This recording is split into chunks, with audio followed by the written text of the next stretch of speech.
Assalamualaikum warahmatullahi wabarakatuh. Selamat pagi anak-anak. Bagaimana kabarnya hari ini? Semoga semuanya dalam keadaan sehat ya. Pada hari ini kita akan mempelajari tentang gagasan pokok dan gagasan pendukung. Tema 1, subtema 1, mata pelajaran Bahasa Indonesia KD 3.1. Nah, sebelum kita membahas lebih lanjut tentang gagasan pokok dan gagasan pendukung pada paragraf, apakah kalian masih ingat apa itu paragraf? Di kelas 3 pastinya sudah pernah mendengar kata paragraf, bukan? Ya, paragraf adalah bagian bab dalam suatu karangan yang biasanya mengandung satu ide pokok. Dan penulisannya dimulai dengan garis baru yang agak menjorok ke dalam. Jadi paragraf itu adalah bagian bab dari satu karangan, satu bacaan yang biasanya penulisannya agak menjorok. Nah, contohnya bisa dilihat pada paragraf di bawah ini. Pada gambar paragraf tersebut terlihat bahwa pada awalnya kalimat ditulis menjorok ke dalam dan diawali dengan huruf kapital atau huruf besar. Dilihat ya, itu ada penulisannya agak menjorok ke dalam, berbeda dengan huruf yang lain. Itu merupakan awalan paragraf. Jadi untuk membedakan dari kalimat-kalimat setelahnya, kalau awal paragraf itu menjorok ke dalam. Nah, kemudian coba kalian amati penulisan paragraf di bawah ini. Di sini terlihat pada bacaan siap menghadapi musim hujan, kalian tentukan ada berapa paragraf penyusunnya. Ayo, silakan dicari coba, ada berapa? Ingat, paragraf itu dimulai dengan agak menjorok ke dalam dan diawali dengan huruf kapital atau huruf besar. Dilihat baik-baik bacaannya, yang menjorok ke dalam ada berapa? Dihitung ya. Ya, ada 3 paragraf. Paragraf pertama dimulai dari musim hujan hampir tiba sampai pada warga tidak akan kebanjiran, itu paragraf pertama. Paragraf kedua dimulai dari pagi itu semua warga terlihat sangat bersemangat sampai dengan gerobak sampah, itu paragraf kedua. Paragraf ketiga mulai dari setelah acara kerja bakti selesai sampai dengan siap menghadapi musim hujan, itu paragraf ketiga. Sampai di sini bisa dipahami ya. Oke, kemudian selanjutnya kita akan membahas tentang apa itu gagasan pokok dan apa itu gagasan pendukung pada paragraf. Gagasan pokok adalah ide utama yang dibahas dalam suatu bacaan. Nama lain gagasan pokok adalah gagasan utama atau ide pokok. Jadi bisa disebut juga ide pokok atau gagasan utama atau gagasan pokok, itu sama. Dalam satu paragraf hanya ada satu gagasan pokok saja. Jadi satu paragraf hanya ada satu gagasan pokok.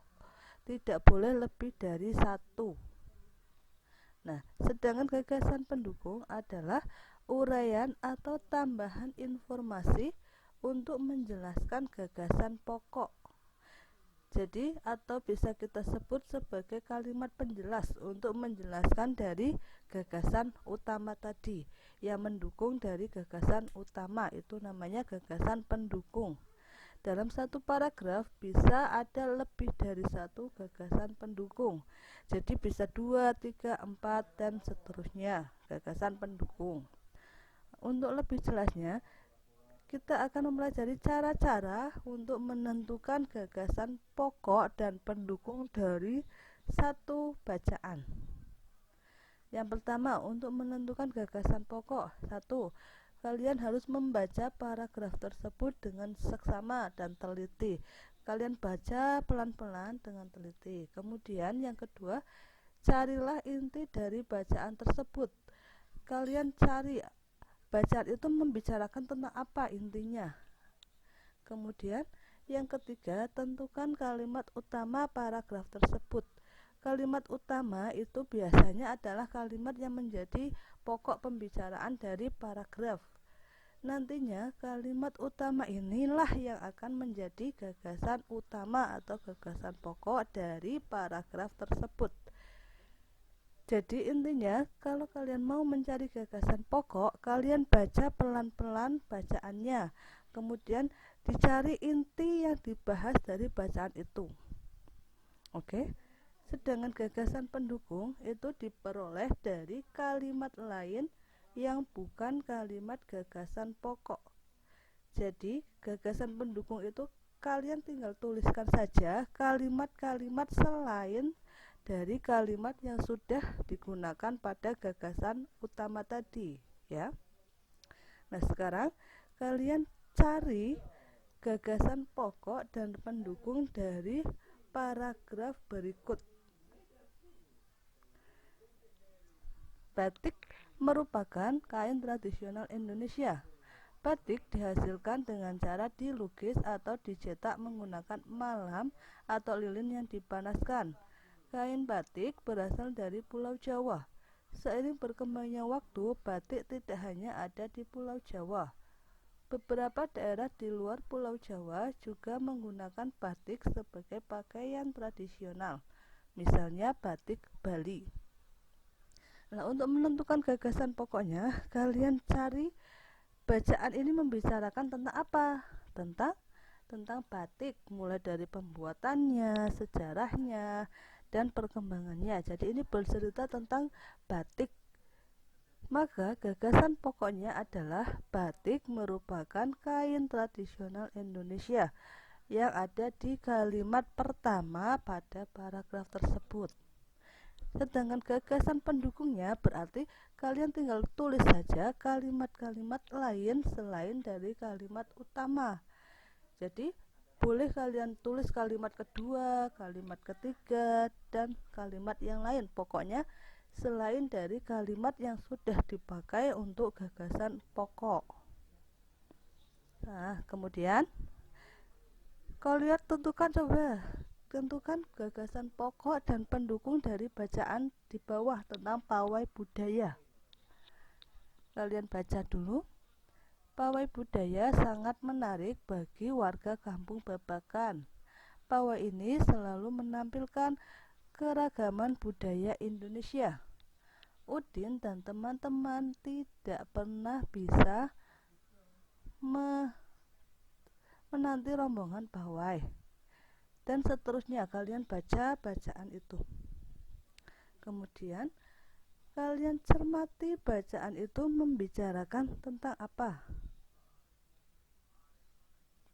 Tentang kegiatan pawai budaya yang diadakan setiap tahun dan menarik perhatian warga Kampung Babakan tempat Udin tinggal. Maka gagasan pokoknya adalah pawai budaya sangat menarik bagi warga Kampung Babakan. Ada pada kalimat pertama dari paragraf tersebut. Ini sebagai gagasan pokoknya. Sedangkan gagasan pendukung, kalian tuliskan saja semua kalimat-kalimat selain dari kalimat utama tadi.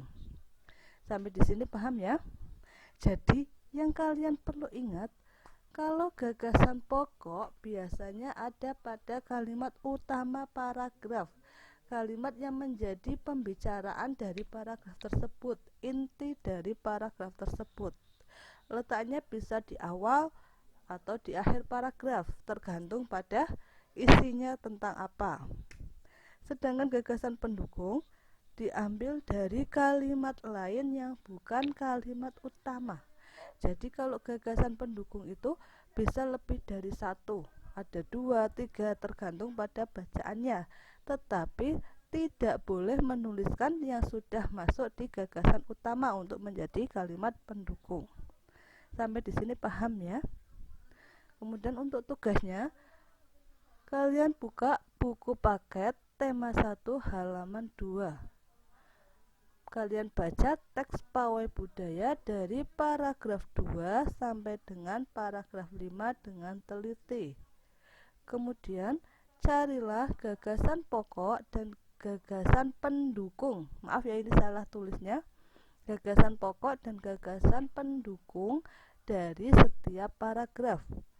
Masukkan hasil jawabanmu ke dalam tabel di bawah ini. Nah, ini tabelnya. Misal paragraf 2, kalian buat tabel seperti ini. Tentukan gagasan pokoknya apa, gagasan pendukungnya, tuliskan kalimat-kalimatnya yang ada di situ. Dari paragraf 2, 3, 4, dan 5. Kalian tuliskan di buku tulis bahasa Indonesia. Nanti hasilnya difoto dan dikirimkan kepada saya. Oke, sekian. Wassalamualaikum warahmatullahi wabarakatuh.